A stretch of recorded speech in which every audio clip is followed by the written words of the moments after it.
Les amis, bien le bonjour. La semaine dernière, j'ai piloté un petit avion. C'était un Diamond 40, un avion monomoteur avec des ailes extrêmement longues, plane super bien.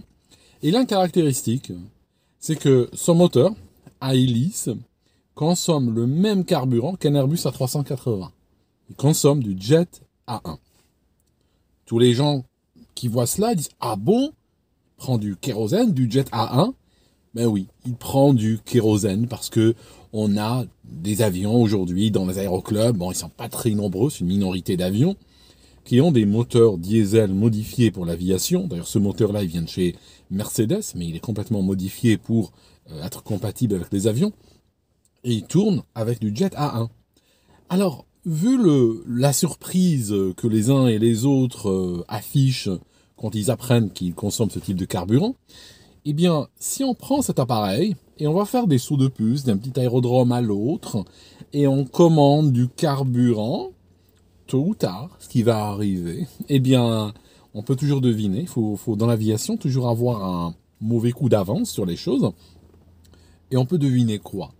On peut deviner que tôt ou tard viendra quelqu'un avec une citerne qui contiendra du Avgas 100 LL, qui est une sorte de carburant assez proche du super sans-plomb des voitures, et il mettra dedans.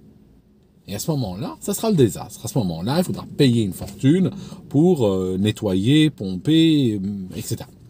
Donc, il y a aussi l'erreur dans le sens contraire. On peut trouver des avions assez grands, prenez un DC-3, certains DC-3 ont subi une modification turbine, utilisent du jet A1, mais la majorité des DC-3, le DC-3 normal classique, eh bien consomme de l'Avgas. Le Boeing B-17, 4 moteurs, Avgas 100. Donc en fait, il y a une sorte de règle, mais c'est une règle qui a tellement d'exceptions qu'il faut même pas la retenir. La règle dit que, bon, généralement, les petits avions consomment de l'Avgas 100, parce qu'ils ont des moteurs à piston, et les grands avions, les avions de ligne et tout ça, consomment du jet A1. Mais il faut jurer de rien, parce qu'il y a souvent des exceptions. On va aller ce 5 octobre 2019. On est dans l'aéroport de Kokomo, en Indiana. On a un gars qui arrive le matin, il s'appelle Daniel Greenwald, il est de Floride, c'est un médecin, il fait de la chirurgie esthétique, il a une clinique et il a fait fortune en particulier, entre autres choses, avec les opérations de genre qui sont en très forte demande aux États-Unis. En tout cas, il arrive à cet aérodrome à bord d'un avion, un Piper Aerostar. Alors le Piper Aerostar est un avion qui a de la gueule, il est grand, haut sur pattes, beaucoup de hublots. Donc de loin, on pourrait presque penser, mais de loin seulement, on pourrait presque penser que c'est un avion qui a des turbines. Ça veut dire qu'il consommerait du jet A1. Alors qu'en réalité, il a des moteurs Lycoming, 6 cylindres à plat, il consomme de l'Avgas 100. Monsieur Greenwald commande du carburant, il y a un échange entre lui et le responsable de l'avitaillement, et puis ce que dit le responsable de l'avitaillement, c'est que il a entendu « j'ai besoin de jet fuel ». Peu importe. En tout cas, M. Greenwald arrive le matin, il commande le carburant, le gars arrive, le préposé arrive avec un camion où derrière c'est écrit jet A1. Il y a un panneau noir et c'est écrit en blanc jet A1. Sur les côtés du camion, c'est écrit autre chose. Il y a les chiffres 1863. En fait, 1863, c'est un code pour le jet A1, pour le carburant de turbine. Alors que l'Avgas 100, ça serait écrit 1203, 1203. Mais même si c'est écrit en grand, c'est des détails que la majorité des gens ne remarquent pas. En tout cas, il laisse son avion avec le préposé qui va tenter de remplir du carburant. Alors, comme il y a eu dans le passé des veuves et des orphelins liés à ces histoires d'erreurs de carburant, l'industrie a avancé quand même, et puis ce qu'elle a fait, c'est que elle a fabriqué ça c'est l'entrée du réservoir, d'accord, si vous regardez en petit là, c'est écrit, c'est placardé que cet avion consomme de l'Avgas 100. Mais remarquez au passage que c'est tout petit, je l'ai fait tout petit exprès, parce que quand on arrive sur un avion, des petits placards comme ça, il y en a partout. Hein, ne pas toucher ici, ne pas marcher là, ça c'est une antenne GPS, montez par ici, restez pas dans le champ de l'hélice, enlevez ça avant de partir. Alors, si on tombe sur des gens qui sont pas très littéraires, ils vont pas s'arrêter et puis commencer à tout lire. D'accord? Donc, c'est placardé, mais c'est pas nécessairement lu. En tout cas, je disais que l'industrie, pour éviter justement les erreurs, a fabriqué des tubes pour le kérosène qui sont plus grands et ne rentreraient pas dans un avion, dans un réservoir qui doit contenir de l'afgasson. D'accord? Donc, notre préposé arrive et il tente, n'est-ce pas? Donc il fait ça. D'accord? Le tube ne rentre pas. Il appuie sur le pistolet quand même. Au moment où il appuie, que va-t-il se passer? Il y a du jet A1, du kérosène qui va gicler. Il va partir n'importe où. Une partie va rentrer dans le réservoir et une partie va aller sur le dessus de l'aile et couler par terre. Il tente à plusieurs reprises et ça va aller partout. Donc qu'est-ce qu'il va faire? Il va commencer à réfléchir. C'est seulement là qu'il commence à réfléchir. Alors, il va faire quoi? Il va tenter une autre technique. Il va prendre le tube qui est trop grand, d'accord? Il va l'incliner à 45 degrés, ok, comme ceci. Et puis le pousser bien comme ça. Et voilà ce qu'il va obtenir. Si vous regardez maintenant de l'autre côté, hein, vous voyez ce qu'il a fait? On est à l'intérieur du réservoir, vous voyez que le tube maintenant, en partie, arrive à rentrer à l'intérieur. Donc qu'est-ce qu'il fait? Il fait ça. Et il appuie juste doucement sur le pistolet sans ouvrir complètement. Et moyennant cela, on a le liquide qui commence à rentrer dans le réservoir.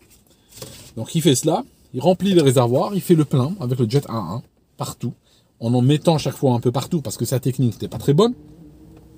Puis après il ferme les bouchons, et puis il part, il prend son camion et il part. Notre médecin reste au niveau de l'aéroport et va décoller sur un autre avion avec une élève. Il y a une élève parce qu'il faisait instructeur. Il était là d'ailleurs pour former cette élève-là. Donc, il décolle avec elle, ils font des pannes moteurs, ils font des tours de piste, tout ça. C'est une élève qui était venue avec un Piper Cheyenne, elle voulait de l'entraînement dessus. Donc voilà, il va l'entraîner. Vers la fin de la journée, nous sommes vers 16h, elle le ramène avec sa voiture, elle le ramène jusqu'à son avion. Il fait le tour de l'appareil rapidement, ouvre les bouchons, vérifie qu'ils sont bien fermés, vérifie que le carburant est là, lui fait ce signe, elle part. Monte dans son appareil, démarre les moteurs démarrent sans problème. Maintenant, il obtient l'autorisation de rouler puis décoller.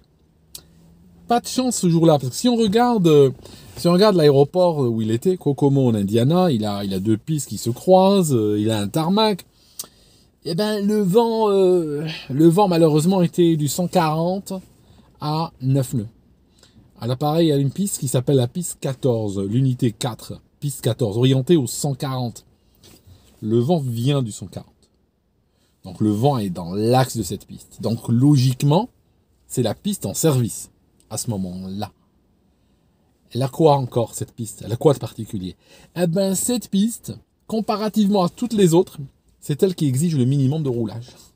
C'est une piste qui n'exige pas, parce que d'autres pistes, si par exemple, il devait décoller dans la direction réciproque, il aurait dû rouler tout le long de la piste, aller jusqu'au bout, faire demi-tour pour décoller. Là, j'allais dire une chance, la piste 14, son entrée juste au bout du parking. Donc il roule, et il arrive à l'entrée de la piste 14. Autre chose. Normalement, chaque fois avant de décoller avec un avion à piston, on fait ce qu'on appelle le point fixe. Donc le point fixe, c'est on s'arrête quelque part. Dans tous les aéroports, il y a toujours un coin où c'est écrit point fixe ici. Donc on s'arrête, on met les freins, et après les modalités changent d'une machine à l'autre. Sur le Diamond 40 dont je vous ai parlé en début de vidéo, il suffit d'appuyer sur un bouton, de garder la main dessus, puis il fait tout. Il fait tous les tests tout seul. Et puis, s'il n'affiche pas d'erreur, c'est que c'est bon. Et il y a aussi un autre test où on passe d'un ECU à l'autre. Il a deux ordinateurs, deux régulateurs, et puis il marche sur l'un, mais on peut passer sur l'autre, et on voit que sur les deux régulateurs, il fonctionne. Mais sur ces avions-là, typiquement, qu'est-ce qu'on va faire? On va, selon ce que dit le constructeur, on va pousser une manette, on va probablement arriver vers 2000 tours, et puis on va aller sur les magnétos 1, magnéto 2, on voit les tours, qu'est-ce qu'ils font? Ils baissent généralement un tout petit peu quand on passe sur une seule magnéto, parce que généralement, ces avions ont des doubles allumages. Ça signifie qu'ils ont deux magnétos, deux bougies par cylindre. Donc, si on arrête une magnéto, on tourne sur une seule, On tourne sur une seule bougie au lieu de deux, comme c'est des cylindres énormes, on a l'allumage qui est un peu moins bon, mais on perd pas beaucoup, on perd une centaine de tours, c'est tout. Donc, normalement, ces tests doivent être faits. Puis il faut aller au ralenti, tout ça. Ils prennent plusieurs minutes, normalement. Alors, si jamais il y a un problème, c'est la dernière occasion de le voir. Typiquement, sur les problèmes liés aux erreurs de carburant, quand on démarre les moteurs, ils peuvent fonctionner quelques minutes. Pourquoi? Parce que dans leur circuit, dans les tubes, dans les pompes, dans le carburateur, il y a du carburant propre, du bon carburant, qui va alimenter le moteur pendant quelques minutes. Mais dès qu'arrivera le mauvais carburant, eh ben, le moteur va tout de suite canner. Donc, s'il avait fait le point fixe, probablement durant le point fixe, il aurait commencé à avoir les problèmes. Là, il va pas le faire. Il va piloter son avion, un peu comme malheureusement beaucoup de pilotes expérimentés. Il avait 7500 heures de vol. Il va le piloter comme une tondeuse à gazon, dirions-nous. Ça signifie il démarre, les clés poussent les gaz, il part, il va à la piste, mais les gaz décollent. Malheureusement, les pilotes expérimentés, pour certains, commencent à se lâcher en discipline. Lui, M. Greenwald, en réalité, en 2003, il avait un avion. C'était un avion qu'il possédait avec un autre médecin. L'avion s'est écrasé, tuant le médecin en question. Bon, M. Greenwald c'est pas de sa faute. Lui-même, un peu plus tard, il a acheté un autre avion qu'il a écrasé. Il a écrasé l'atterrissage, voilà, dans certaines circonstances, il était secoué, tout ça, l'avion était détruit. Bon, ça arrive. Mais on peut dire que si on regarde sa carrière aéronautique, il était examinateur pour la FAA. Son certificat d'examinateur a été révoqué, d'accord. On dirait qu'il a été cerné de près par les accidents, quelque part. Voilà. En tout cas, il s'aligne sur la piste 14, met les gaz, accélère, tire sur le manche, décolle, commence à s'élever. Et là, ce qui devait arriver arrive. Les deux moteurs vont tomber en panne, très rapidement en succession, l'un après l'autre, mais littéralement, on peut dire au même moment. L'appareil est privé de pousser. Tout de suite, ça devient un gros planeur, quoi. Donc, dans une situation comme ça, en particulier au décollage, il n'y a plus le luxe de faire des virages, en fait. Quand on est très haut en altitude et puis il y a une panne moteur sur un monomoteur ou deux pannes moteur sur un bimoteur, il y a effectivement le temps de planer, de réfléchir. Par exemple, le Diamond 40, moteur à 0%, on travaille en pourcent, on travaille même pas en tour, on travaille en pourcent. Le moteur, la manette tirée complètement, le moteur à 0%, il arrive à planer à 450 pieds par minute. C'est-à-dire que c'est un véritable planeur. Un Cirrus, ces avions qui ont des parachutes, avec un parachute ouvert, tombe plus rapidement que 450 pieds par minute. Donc vraiment, les appareils planent plus ou moins bien selon les uns et les autres, mais en général, ils planent très bien. Mais ce que je cherche à dire, c'est que si on est en altitude, on peut effectivement réfléchir, se dire, il vient de quelle direction le vent, donc je vais être face au vent, je vais peut-être tourner là ou faire demi-tour. On peut réfléchir comme ça, en altitude. Sauf que là, l'appareil vient de décoller. Il n'y a plus le temps de faire demi-tour. Et en plus, comme il a décollé en vent de face, il y avait 9 nœuds de vent de face. Quand il fait demi-tour, il est comment le vent? Il devient vent arrière, tout de suite. D'accord? Donc c'est un vent qui, pendant ce virage, lui fera perdre la portance. C'est un vent qui, s'il doit maintenant atterrir en vent arrière, il aura plus de vitesse. Donc il doit faire quoi pour revenir en vent de face? Il doit faire encore un autre demi-tour. Mais voilà, c'est un réflexe psychologique qu'on va retrouver chez beaucoup de gens qui décollent d'une piste et qui, soudainement, ont une urgence et pensent que la piste, elle est derrière, il faut la rejoindre à tout prix. Et comme on dit en navigation, malheureusement, on ne peut pas compter sur la piste qui est derrière soi, ni sur l'altitude qui est au-dessus de soi. Ça, c'est deux choses sur lesquelles on ne peut pas compter.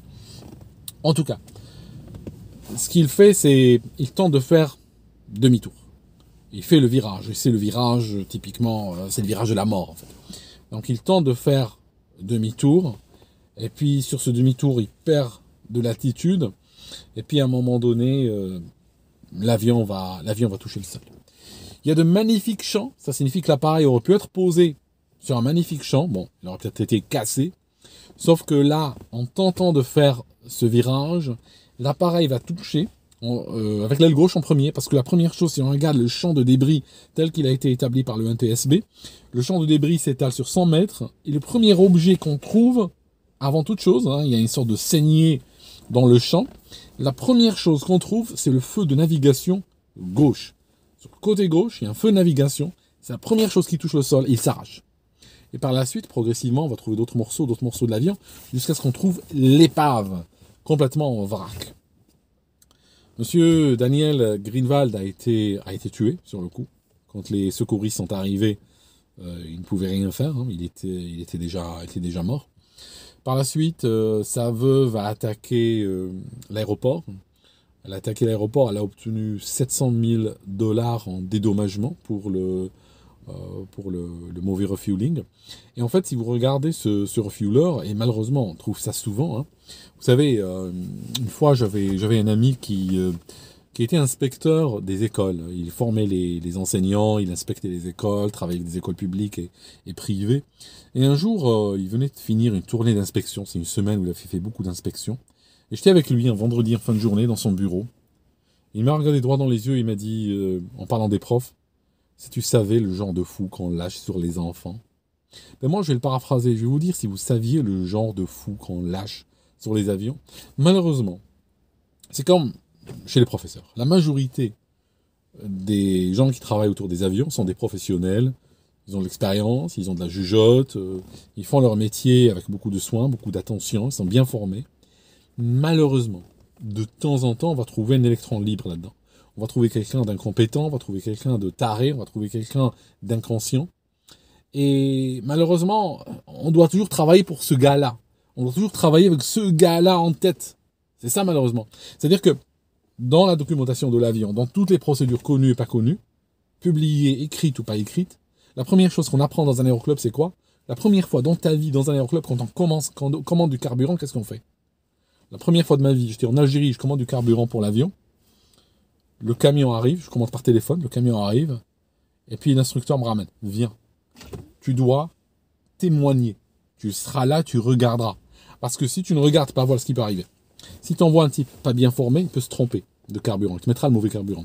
2, il peut ne pas mettre l'avion à la masse. Hein. Il y a une masse qu'on met sur le métal. Il peut causer des arcs électriques et peut-être potentiellement l'avion pourra prendre feu. Il peut mal fermer les bouchons. Or, il faut savoir que les bouchons sur les avions, les petits avions, sont placés sur l'extrado de l'aile. C'est là où il y a une aspiration. Si le bouchon est mal fermé, le carburant sera aspiré en vol. Il peut maltraiter ton avion. D'accord? Il peut monter sur une aile, Donc, zéro confiance. Il peut te donner la mauvaise quantité de carburant. Tu commandes une quantité, il peut te donner une mauvaise quantité et te facturer. D'accord? Tu paieras plus cher. Donc, il faut toujours témoigner, il faut toujours être là et regarder quand le carburant est avitaillé. Surtout que, c'est quoi le premier devoir de chaque pilote? Le premier devoir de chaque pilote, c'est de veiller à ce que le bon carburant soit avitaillé. Donc, quand l'avitailleur fait son office, il faut être là et regarder. D'accord? Lui a failli de faire cela. Il n'a pas regardé, mauvais carburant embarqué. Par la suite, il décolle, perte de puissance, tente de faire demi-tour malgré tout. Alors qu'il y avait des champs magnifiques devant lui, il tente de faire demi-tour, se ramasse, point final. Merci mes amis d'avoir écouté cette vidéo et essayez toujours d'avoir un mauvais coup d'avance sur la vie. À très bientôt.